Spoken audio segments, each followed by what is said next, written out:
Lately, I've been thinking about responsibility. It's fairly usual received wisdom to say that responsibility breeds meaning in life. When you have something that you have to take care of, then that gives you something to accomplish. It's the people in life without any responsibility, it seems, who are saddest. Billionaires who don't have anyone who really loves them, especially children of those billionaires who have never had to work for anything, and thus have never been held accountable. For most of us, though, there is something to be responsible for, or more importantly, someone, be it a child, a parent, an aging grandfather, a sibling. These charges are difficult and can be emotionally or mentally taxing. But at the end of the day, if we do it well, then these responsibilities are good things for us, things that let us know that we occupy good space in the world and have a positive influence on it.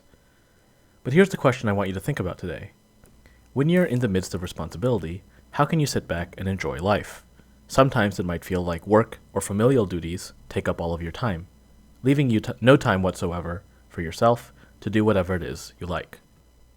Robert Frost's poem, Stopping by Woods on a Snowy Evening, is about this problem. Look at the title, stopping. That's a verb that points to something that so few of us take the time to do. Stopping. Take a moment for yourself and for the beauty of the world around you. Frost's first stanza in this poem sets the scene, and is almost deliberately simple in its language. Whose woods these are I think I know, his house is in the village though. He will not see me stopping here, to watch his woods fill up with snow. This is functional language. It seems to rest on every single thought, every single action. We can almost feel the poem stopping as he says the word stopping.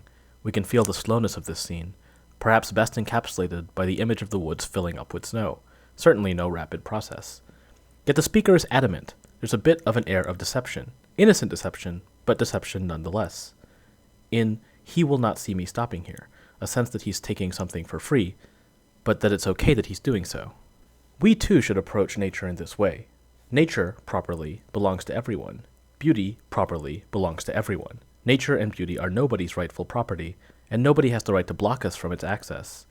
And so we should not feel bad about taking. Taking can be a good thing when the thing we're taking is valuable, when it nourishes our spirit. And ultimately, that's what Frost is saying here. You can restore your spirit with the simple things of nature. Our world is full of distractions, full of things that need our attention. When we have responsibilities, it's easy to feel overwhelmed, to say, oh my God, what will happen if we don't do this? We see the narrator of the poem get distracted by, of all things, his horse, who seems to nag at him, pun intended. My little horse must think it queer to stop without a farmhouse near, between the woods and frozen lake, the darkest evening of the year. See how this stanza develops. This is a model for how we too should think. No matter what the distraction, the horse's thoughts invading the speaker returns back to his descriptions of nature. Nothing can stop him from focusing on that important thing, those beautiful surroundings. And we see this underscored in the darkest evening of the year, a detail that reveals how much the world is enveloping him. But the world's distractions do not stop, as the next stanza presents. He gives his harness bells a shake, to ask if there is some mistake. The only other sounds the sweep of easy wind and downy flake.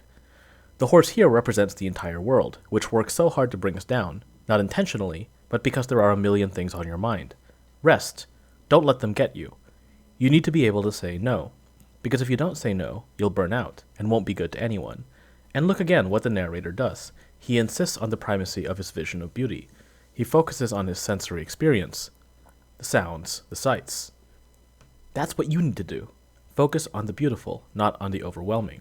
Not on the thing that launches you back into tedious life, but on the thing that reminds you what makes life worth living. And there is never any end to the things that make life worth living. That's why we have art. That is as good a definition of art as any, the thing that makes life worth living. Honestly, if things like tax bills and broken light bulbs moved us in the way that great poetry, fiction, and painting does, then we would call tax bills and broken light bulbs art. Don't try to resist the call. Art calls you. Art makes your life beautiful, and nature is God's art form. And you will not be giving up on life by simply taking a moment for yourself. That's what we see in the final stanza. The woods are lovely, dark, and deep, but I have promises to keep, and miles to go before I sleep, and miles to go before I sleep. There will never be any end to life, but here the world reverses it.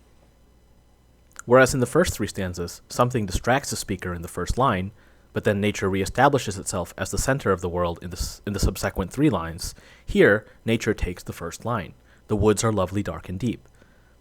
Yet what the next 3 lines do is hardly recenter the tediousness of life, the horse shaking his bells. The next 3 lines, instead, show the speaker's new sense of purpose, his lovely intention now that he has been restored by the woods. You see, this is an essential part of doing work. The break. You cannot restore yourself if you do not take a break. Americans especially are apt to kill themselves with work. Don't do that. Center art, center nature. And then they will become things that spur you back onto your tasks. And here's one precise strategy in your goals.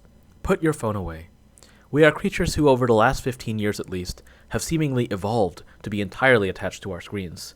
The speaker of Stopping by Woods does not look down at his phone, does not take it out to take a picture. He meditates, and that's what we should do too. When you feel the temptation to pick up your phone, tell yourself no. Ask yourself why, psychologically, you're doing this.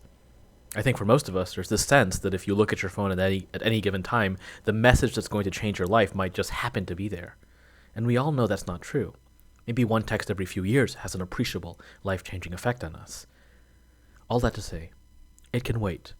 Look out at the world instead. There's more there for you. Thank you for listening to this video. If you liked what you heard, please subscribe and like this video.